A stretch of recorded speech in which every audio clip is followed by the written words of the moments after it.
This particular panel is focused on vaccine development, and it is really a surrogate for how it is, what are the steps that we need at a variety of points in the value creation mechanism that are required in order to get a new novel treatment like a vaccine to market. And so we're going to go through a series of steps here with different speakers from different experiences and different segments of the marketplace to understand what it's going to take to get a treatment and to get it financed, get it through the regulatory system, understand payer dilemmas, and then health system preparedness, and to make sure that we get a treatment to all parts of the world, not just the high income parts of the world. So we're going to use the vaccine as a somewhat of a surrogate here for treatments, but nevertheless, there is vaccines in development and reality. So that what we are confronting here is a language that we've learned to use in COVID, which is vaccine development. What does it take to develop the vaccine, to manufacture a vaccine, to get it clinically tried through global trials, to get it addressed by regulators around the world, to get it paid for, and then to get it to people around the world. And hopefully learn something from COVID about the fact that we have vaccine nationalism and that our natural instincts as high resource countries is to husband these vaccines for ourselves. How do we deal with this differently if we begin to think about a vaccine for Alzheimer's?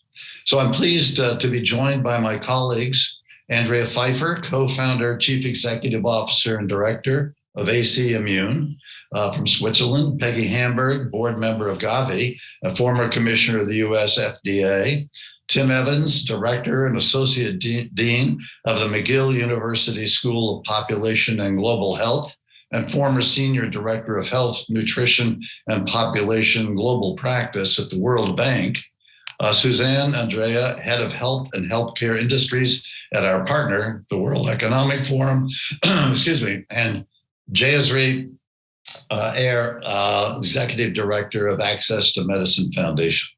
So we're going to just have a conversation here about the idea of a vaccine for Alzheimer's. We're going to start with Andrea Pfeiffer, who has a vaccine in development. And I'd like to turn to Andrea and ask her, where does the science currently stand with regard to a vaccine for Alzheimer's? And can we expect a vaccine or potential vaccine in the next few years for Alzheimer's?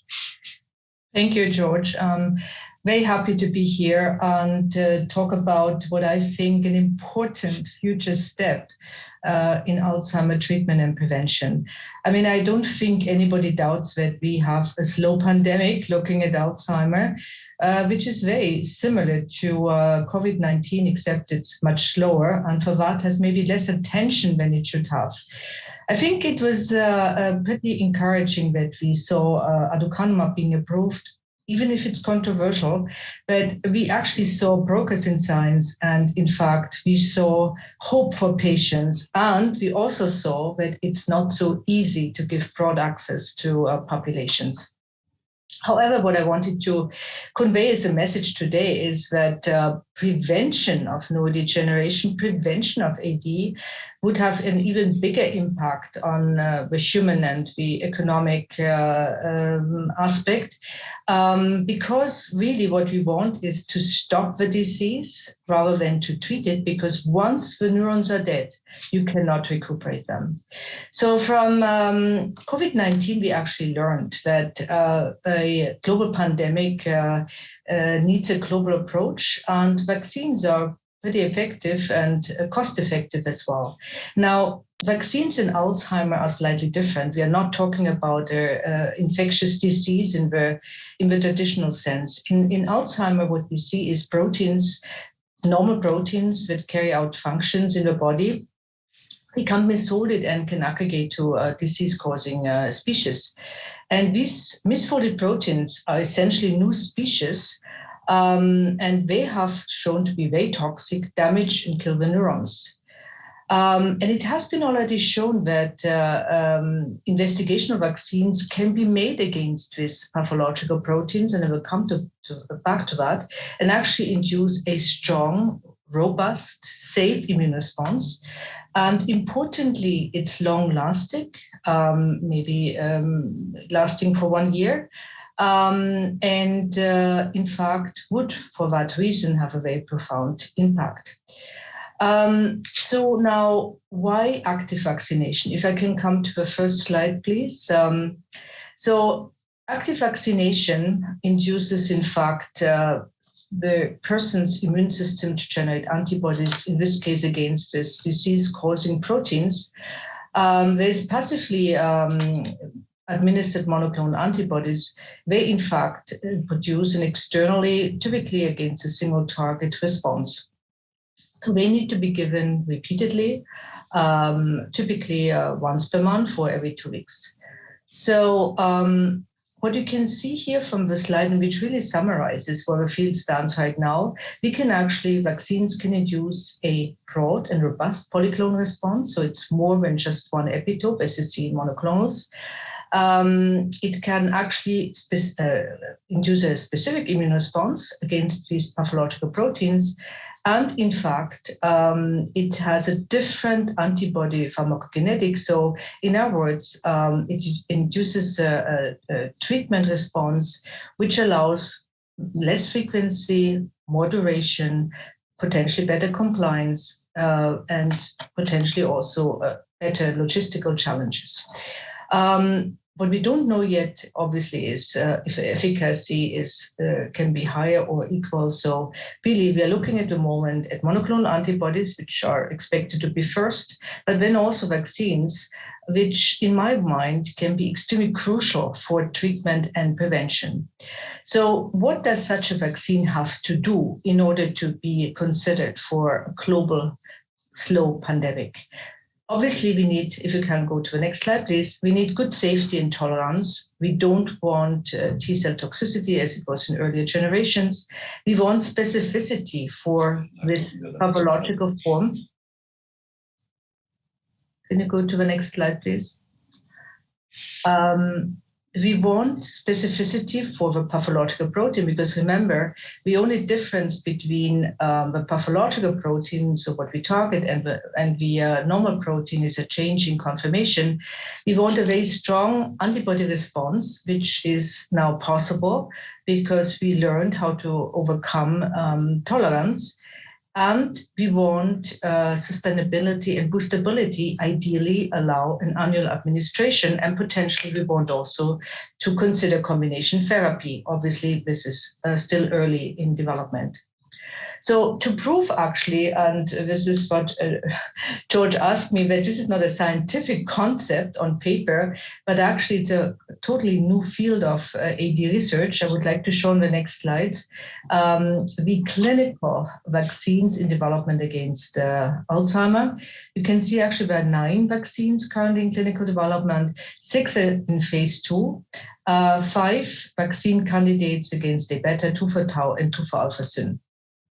There are multiple readouts planned for 2022, and certain candidates may actually make it into late-stage pivotal trial next year. Looking at the regulatory environment, and I'm sure Peggy has here a lot to say, I think based on what we learned from aducanumab, my prediction would be that such a vaccine would be available during the next 5 to 7 years. Now, what is needed in order to apply broadly a vaccine approach? I think most importantly, we need the timely identification of at-risk population to administer a vaccine and prevent the cascade of pathological events leading to neurodegeneration. If you can just go to the next slide. Therefore, successful prevention depends on developing and deploying diagnostic tools, which we have recently seen in CTAD can be done, and this actually looks very promising. As you can see here on the left, there's a chronology of these pathological events in Alzheimer. And it's the current understanding that early changes in A beta induce the phosphorylation of tau. Tau becomes pathological and starts to aggregate. It's really this pathological phospho-tau species, we call them phospho-tau 217 and phospho-tau 181, which start to increase in CSF and in plasma several years before we see tau PET positivity, which is linked to symptomatic Alzheimer's disease. Now, during the VIII, we learned that these Blau phospho-tau markers, such as phospho-tau 217 and phospho-tau 181, they are really very well suited to identify people at risk. And what's shown here on the right, they can even identify in certain population people at risk 10 to 20 years before symptoms occur. The phospho-tau species today are even considered to be as a single clinical predictor of people at risk. So we are potentially close for identifying Alzheimer much earlier, even in a sporadic Alzheimer. Just to say before I will end in 1 minute is what we really need is a good diagnosis, or better ask what is needed to turn blood tests into large scale AD screening. And this is really a key aspect in what we are discussing today. So we need to validate blood tests in a clinical practice. We need to apply routinely these tests to identify people with early Alzheimer or preclinical Alzheimer. We need to try to work with the governments to actually finance such early testing. And I think we shouldn't forget about the learnings we have from genetic populations, which allow us to do prevention trials in a defined environment and actually allow us to learn for prevention trials in a broader population. It's unfortunately only in certain countries, such as South Korea, where we have already large-scale AD screening programs and where we have registry systems available. So we would need really today to talk to the governments to prepare the next 5 years to come to a routine blood test for preclinical Alzheimer identification. In the time we have right now, I think I will speak later about clinical trials and how it should look like and come just to a conclusion. What I think is necessary, we need, and this is of course today's roundtable subject, we need to have a close collaboration to end Alzheimer. And end Alzheimer for me in today's context means preventing Alzheimer. So we need a validated test for early diagnosis. I would say even a validated blood test for early diagnosis. Here we need industry and academia working closely. We need an infrastructure for screening. Here we need to work with the governments. We need safe and efficacious products. Here biotech and pharma should do their job.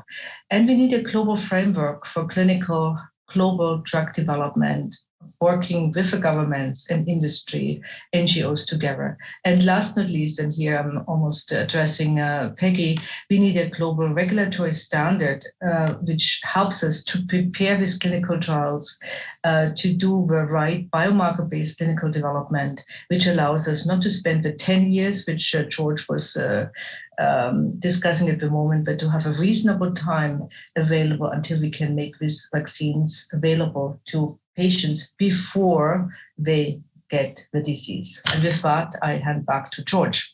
Thank you, Andrea. I mean, it's an exciting notion to think that in 5 to 7 years, one might have a vaccine available globally that could begin to be used to prevent Alzheimer's. So I will turn now to Peggy. Peggy, on the assumption that we have a vaccine in clinical development that could be available in that time frame, how might we think about what the regulatory systems of the world might do. We've learned from COVID that having the regulators there at the outset, not at the end of the line, not as a passive recipient, but also an active participant in designing clinical trials so that they can be ready to approve vaccines, has been so vitally important in the speed with which we've dealt with COVID. So just to tell me how the institutional arrangements might work in terms of global regulatory systems collaborating or potentially being involved in a real planning session on the possibility of a vaccine in 5 to 7 years. Well, thank you, George, and thank you, Andrea, for a wonderful overview and sort of scene setter for our discussions. I think it is critically important to recognize that the regulatory framework is more than just an operational system. It is really a part of the science of medical product development. The regulators play a key role from the very beginning in helping to understand both the underlying mechanisms of disease and the strategies to address it.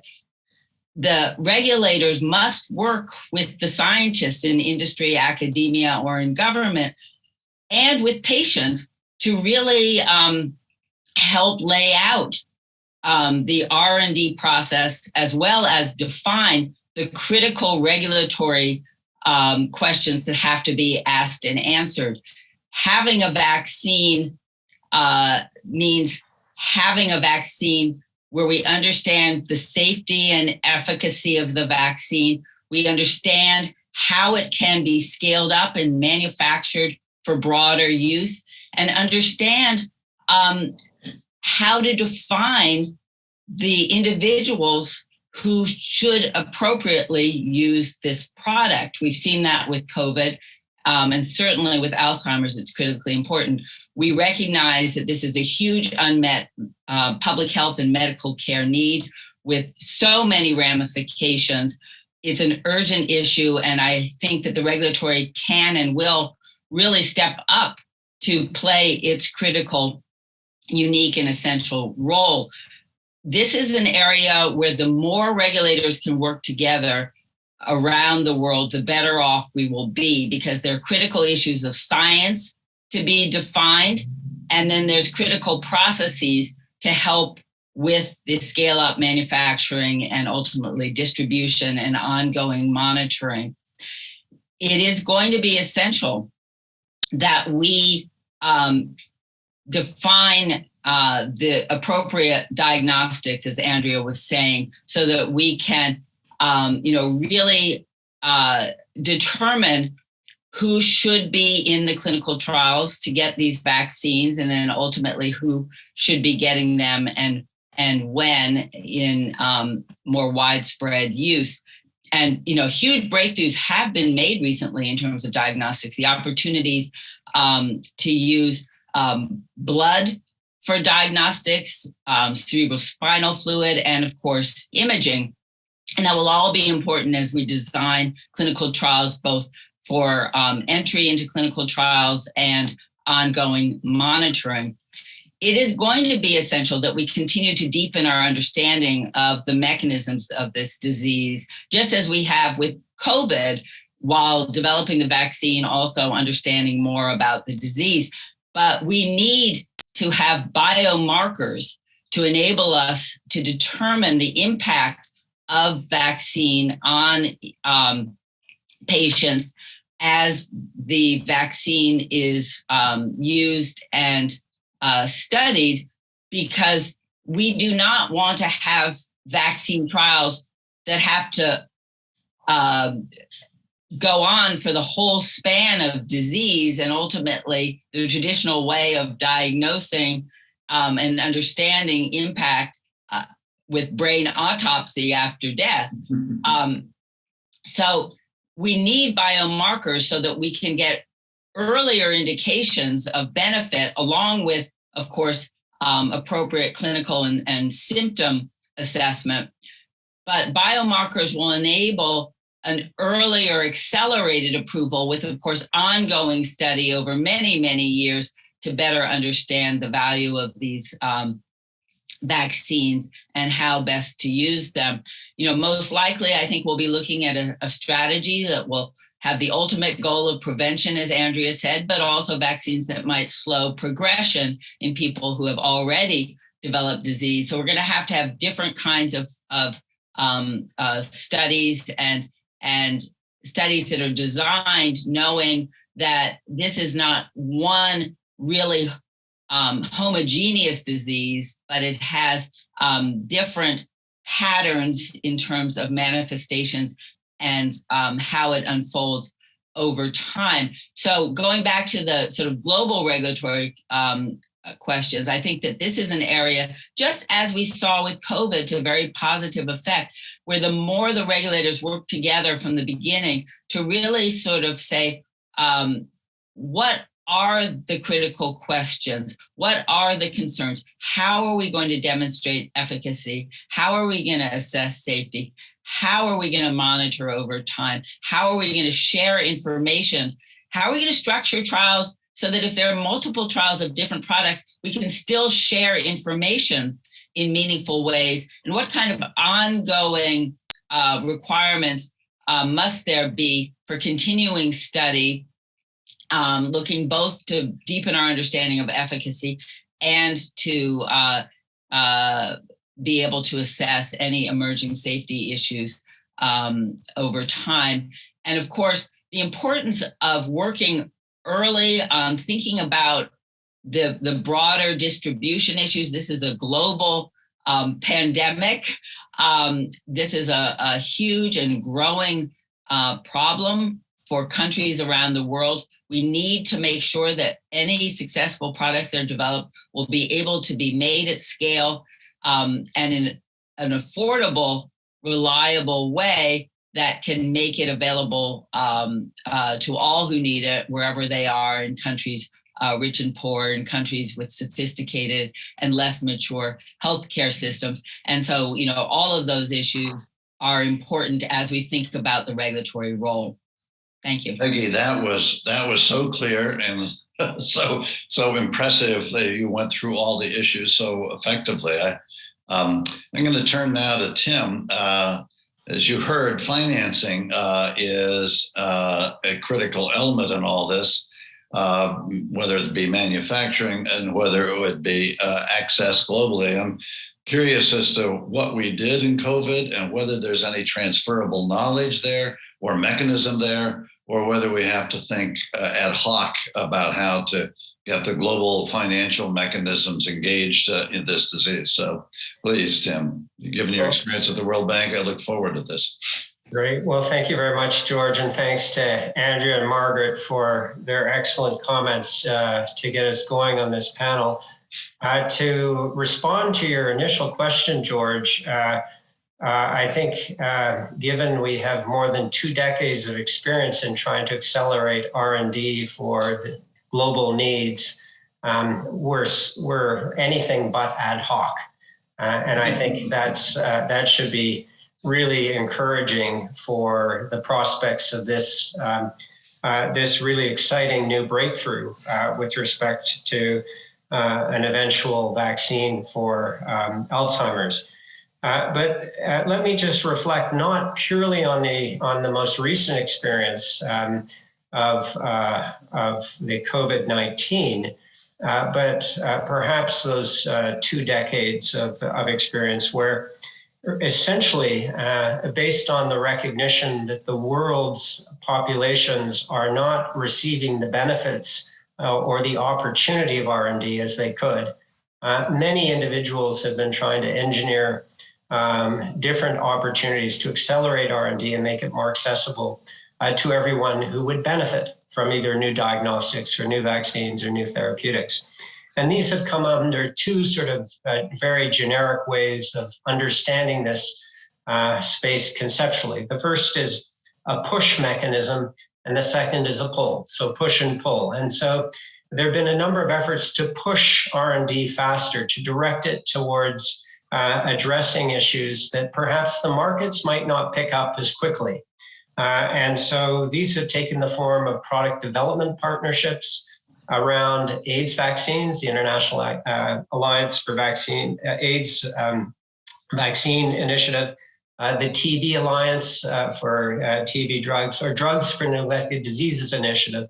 Those are all push mechanisms that have said we can harness the R&D and figure out how to move it through all of those stages of clinical trials in a more directed way, drawing on the global commons of R&D and try and get a product to market faster. There have also been very interesting networks on different dimensions or bottlenecks in that process.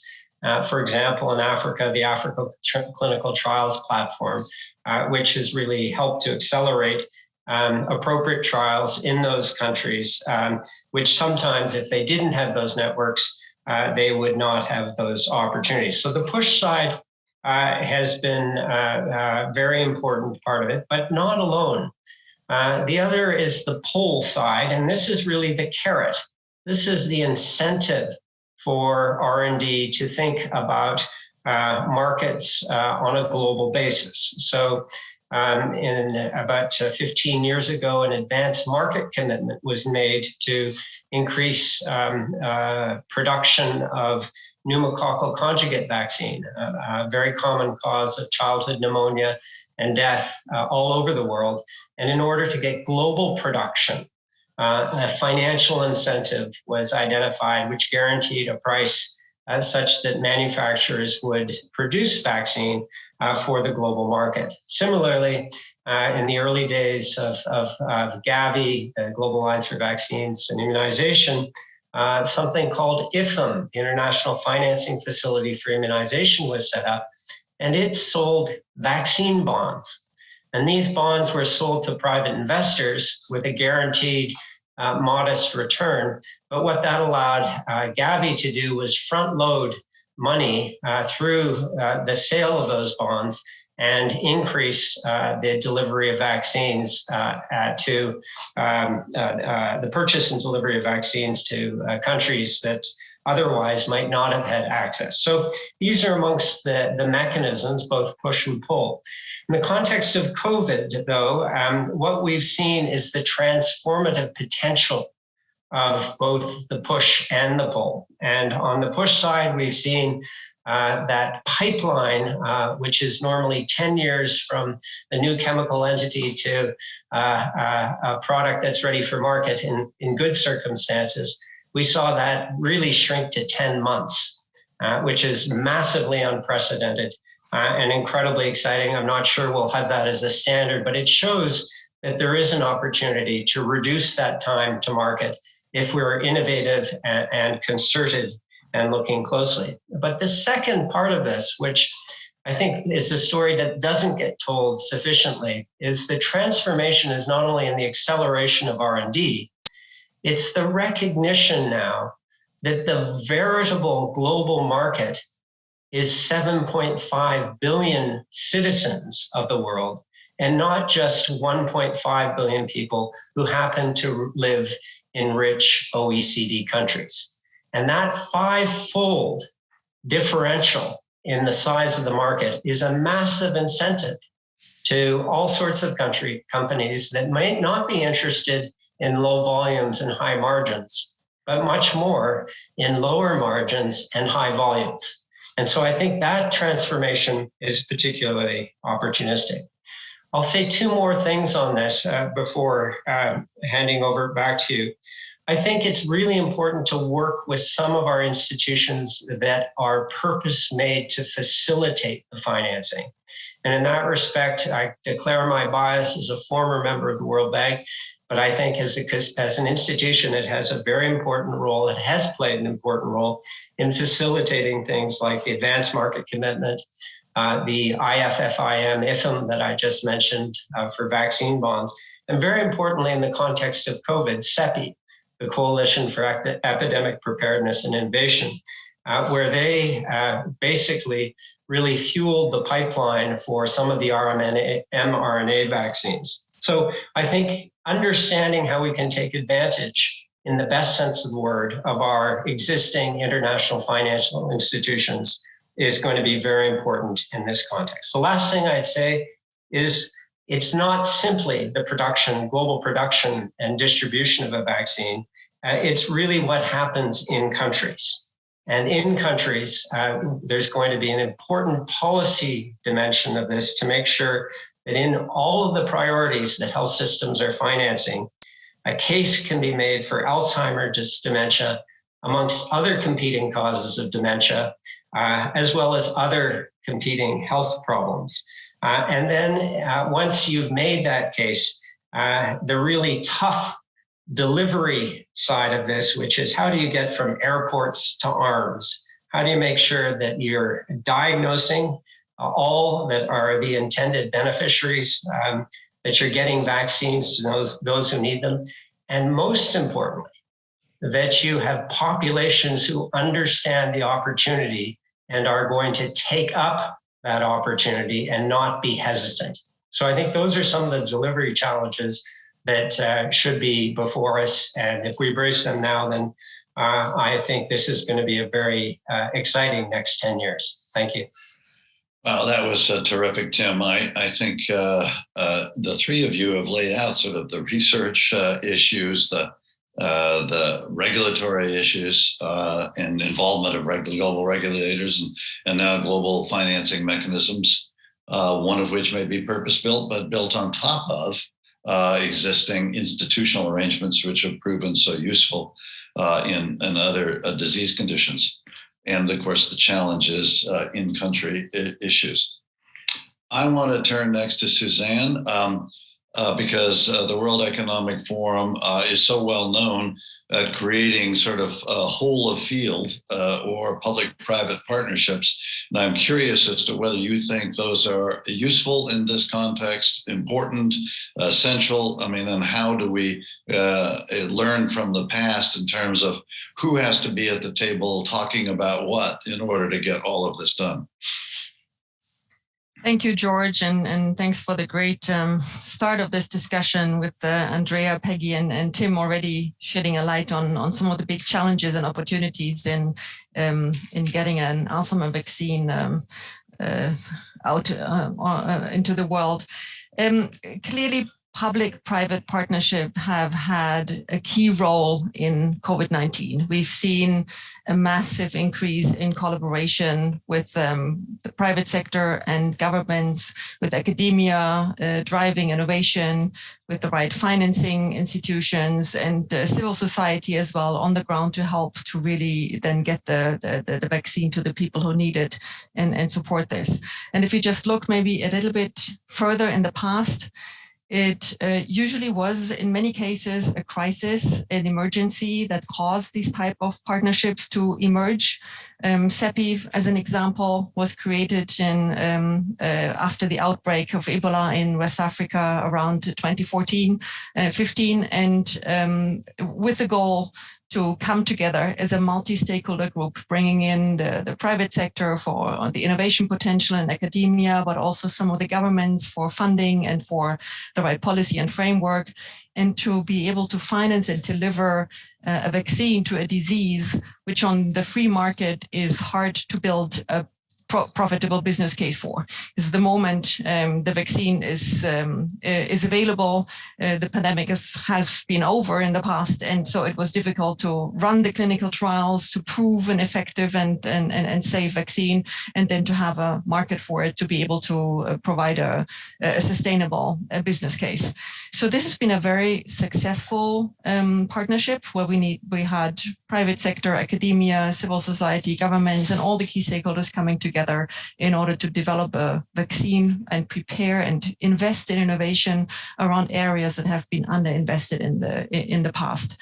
And similarly with Gavi, which was created at one of the annual meetings of the World Economic Forum 20 years ago, there was an opportunity to come together and actually pool purchasing power and provide a much more stable and consistent outlook on the needs of demand for vaccines, and thereby attract in a sustainable way the manufacturers to be able to deliver vaccines at a much lower cost in much larger volumes, and be able to help those countries who could not afford the vaccines initially to gradually first receive them and be able to support the population, and then gradually become self-sufficient in the financing.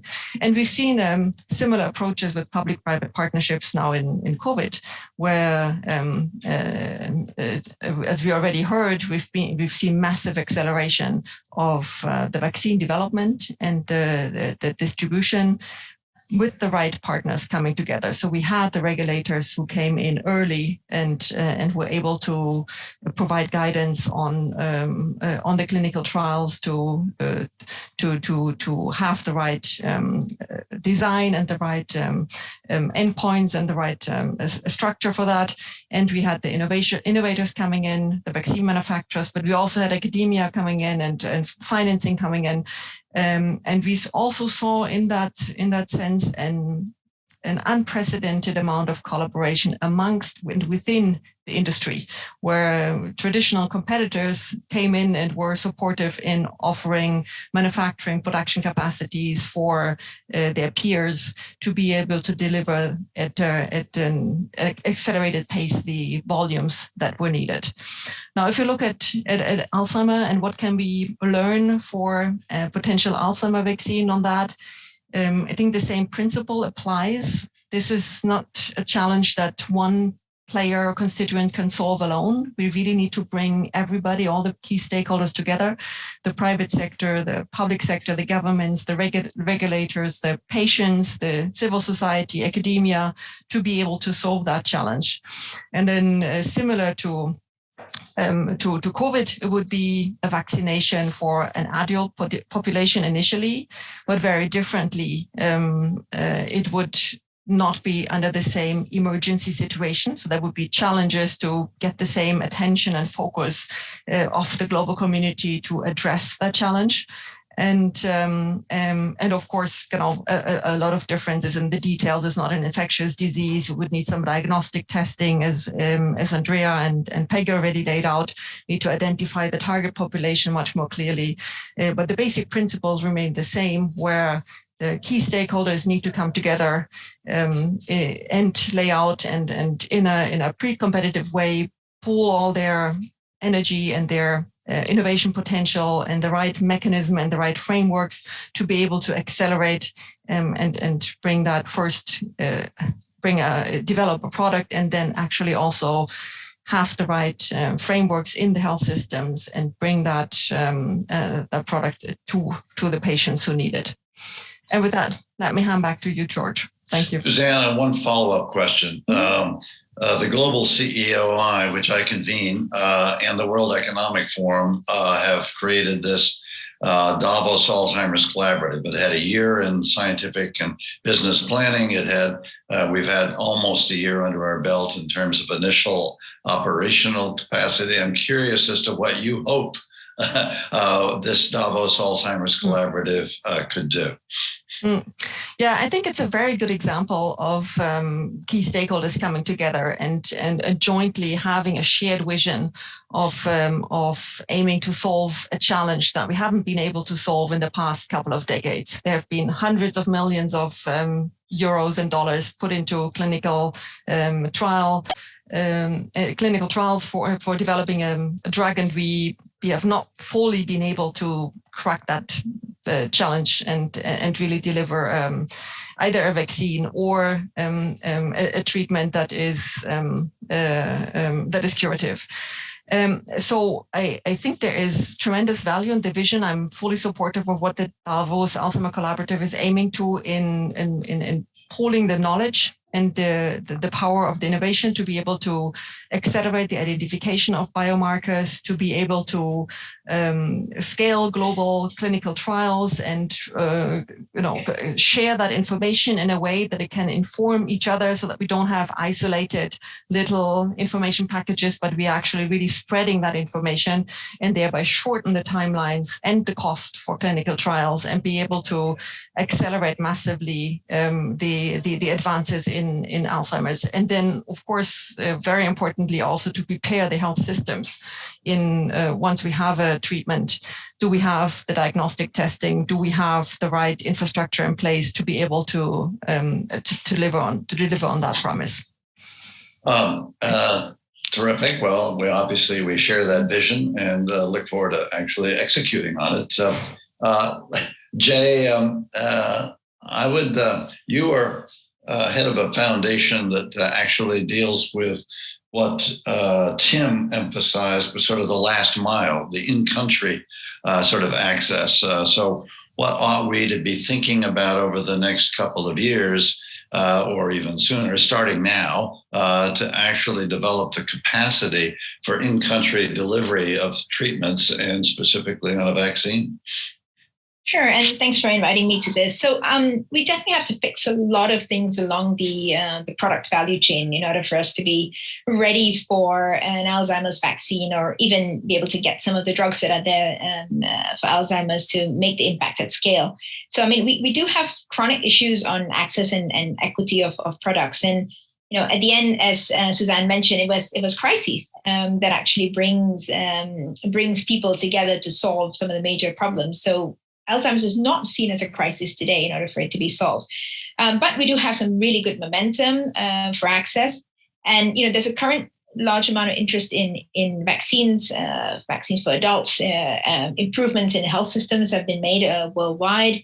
There are more players who are aware of what are some of the solutions that need to be put in place for equitable access. So this affects production, supply chains, and eventual access. So at the foundation, we've been monitoring the work of some of the biggest pharmaceutical companies and vaccine manufacturers for about 18 years now. And we've seen lots of progress in science, awareness of investors, industry, governments. And I think some of the progress that we've seen has been utterly remarkable in the last number of years, but age-old problems are still yet to be solved. So one of the main reasons that today we get innovation out from the science perspective is because of universities and smaller biotechs. Today's RNA vaccines and many products have come from that, not necessarily classical treatments, but that investment that is being put into university spin-offs and biotech spin-offs are really what's paying for the new generation of products that you see. But what's actually been an issue is we've been tracking issues where organizations like the WHO have actually said these are major priorities coming up in the next number of years. And when we map that against pipelines and activities from industry, there's a big distance between something being named as a top priority versus how much investment has gone into it from the industry point of view. To give an example, even from the 16 pathogens that have been posed as a pandemic or epidemic risk, very little innovation and even less plans for access is actually there. And these are from the biggest companies who have the capacity to invest in this space and take those risks in going into places. So one major issue I think that is important to take into account now, and this is kind of a wider ask for multiple stakeholders, is to look at how management of dementia and Alzheimer's is actually taking place in around the world. I mean, we need to make sure that Alzheimer's is diagnosed properly. People, doctors, patients, communities are aware of this disease and are guided today in managing the disease in that sense. And as Tim mentioned, policy and practice must be developed in parallel with product development and product access at the end of it. I mean, what we see now is that, mental, neurological health conditions, issues on healthy aging are often lost in line in most health systems around the world because they're facing immediate threats of infectious diseases, not even looking at COVID right now. So in the last few years, when we have been looking at drugs from the likes of Biogen, Eli Lilly, Eisai, for Alzheimer's disease, we haven't seen much effort and access coming from these companies. And Eisai, in the middle of this year, actually put forward a commitment where the CEO publicly said, we really should not even have low-income earners being prohibited from access eventually. So there's some thinking that's starting now, and that's really important. So when you ask me what are the steps that need to be brought forward, I think step one is in making sure that the product that is being designed is meant to help the world. So remembering that 80% of the world's population live in low and middle income countries, and the burden of Alzheimer's disease is still very important in countries in North Africa, Middle East, China, large parts of Southeast Asia. So making sure that whatever product is being developed has the right attributes to use in those circumstances, I think are important for innovators. I think next comes when a product's actually being developed. I think my colleagues here have spoken a bit about the capacity for clinical trials and making sure that these the new vaccines or any product is actually being tested and used in real life situations and contexts in countries is an important aspect, so that you can co-create the capacity at the country level as the studies are actually being done in some of the countries that are suffering the heaviest burden of disease.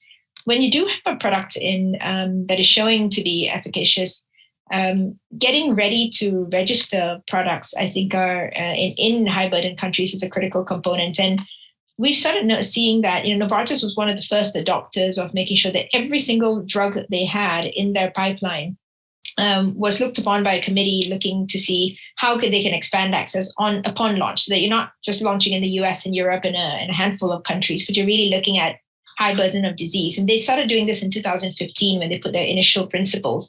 And today we have 8 out of the 20 largest companies also following similar principles. So there is a change, but how they apply that change, whether that's applied to diseases such as Alzheimer's, I think needs to be looked at.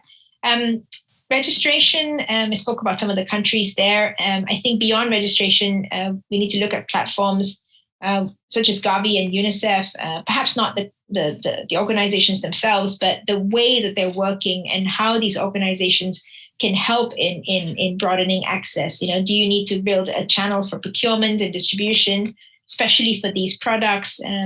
How do you deal with an appropriate price or a set of prices so that you can tackle ability to pay? I think not being in infectious diseases means that the amount of funding and the donor support may be limited, meaning very little for the rich, but a lot of issues coming forward for the poor to get access at the end of it. I think lastly, supply chains. Health systems in countries are designed very vertically, right, to tackle some of the big risks in infectious diseases, in maternal neonatal mortality, and moving that towards a more comprehensive list of areas that a health system needs to invest in is a major issue. So it tends to deter innovators from thinking that their product will actually get anywhere. But that's why we need to start at a collaborative manner, as Suzanne mentioned, and as Peggy laid out, where even regulators and governments are working together to sort of build a system for access and capacity. So I think the momentum is there today because there's a lot more awareness. I think there was also, we need to make sure that not only do innovators think about this, but also the investors who invest in innovation and invest in the industry are realizing that broad access is an important aspect of access. So we work with over 150 investment firms now with over $25 trillion in assets under management, and they're extremely interested in the space. They're extremely interested in the space, but they're interested in it from the point of view of what kind of revenues can be generated from different populations. And we're trying to turn that conversation to say, look, why don't you engage with companies who are developing the drugs and the next generation products, such as vaccines, and talk to them and discuss with them about your vision for that broader access component of it. So hopefully, as time goes on, as the innovation also develops, more investors will like what they do for some of our work now. They would use the research that's available and invest in companies that have a good mix of not only the right products, but also a good plan to make sure that these are available in low-income countries also. But there's a lot to be done. I mean, it's a fundamentally different product than what you typically see. And I think there's a lot of fundamentally different things you need to do at the access in order to get the airport to arms part of it done. Jay, I am struck by your comment that Alzheimer's is not viewed as a crisis. I mean, Gavi set up for HIV, not Gavi alone, but the Global Fund for malaria and AIDS, and Gavi for maybe MERS, CEPI for Ebola. And here we have this slow boil epidemic in Alzheimer's, which has several real problems in terms of trying to create the sense of crisis. It is very slow moving.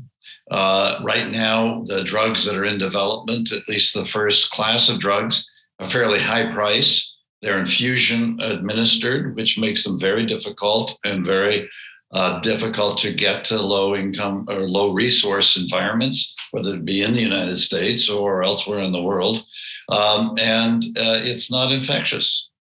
So, you're basically late and donor support not likely to be there because it isn't an immediate problem.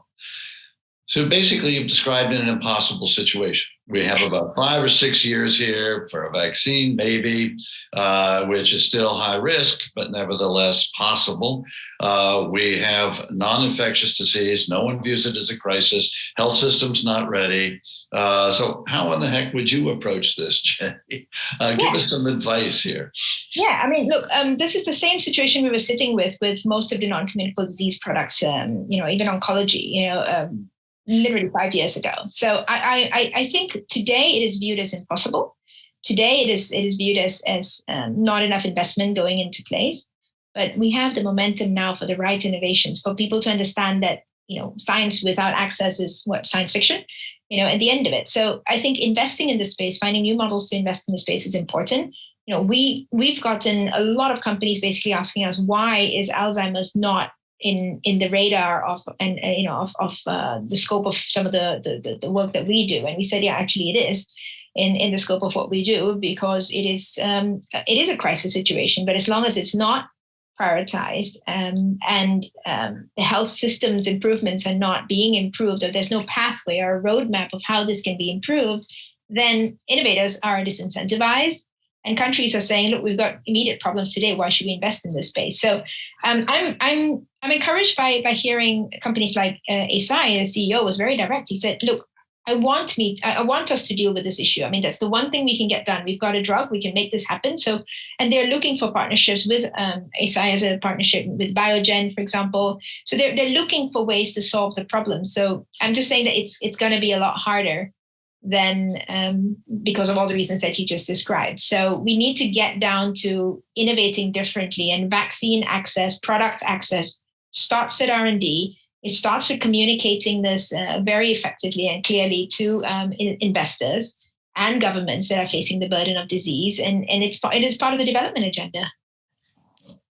Tim, you had your hand up first, so please, reaction. Yeah. And so thanks very much. And thanks, Jay. That was very interesting comments. I think one part of this, George, is to recognize first that although official government budgets for health in many low and middle income countries are quite constrained, private sector expenditure in healthcare is growing rapidly, very rapidly. We call it out-of-pocket payments for healthcare. And when I looked at this 2 or 3 years ago, it was equivalent to about $500 billion per year in low middle income countries. That's about 15 times total development assistance. Okay, so people are paying for care in countries by default. They need care and they're looking for opportunities. And I think part of the solution here is really to promote more comprehensive universal access and better government financing of healthcare sectors everywhere. And this comes under an agenda called universal health coverage. But I think these sorts of reforms on financing so that everybody in the population has access to care are ones that have a big dividend for companies that are looking at global markets, because it takes it away purely from people who can pay or who pay in desperation, often when it's too late, to a more rationalized system where you've got larger flows of money and you can generate procurement, or you can direct procurement to priorities that are really population-based. And I think this is a very important one. It's a slow-moving epidemic, as was stated earlier, but it really would benefit with a longer-term view of early intervention if you're going to stem much of the burden that you'd like to stem through this sort of early intervention. So I think this is another part of the national side of things where it's not the Alzheimer's community that are going to fix that on their own, but it is part of a larger effort to reform health systems so that they're more responsive and accountable and inclusive to their entire populations. Great comment. Peggy, you had your hand up. I did. With only a few minutes left, though, I wanted to give back the time to you to direct the conversation and wherever you want it to go. Well, I'm curious, Peggy, I'm going to ask you a question. You mentioned the importance of getting regulators together. Is there standing mechanisms to do that, or would there be ad hoc mechanisms relating to Alzheimer's?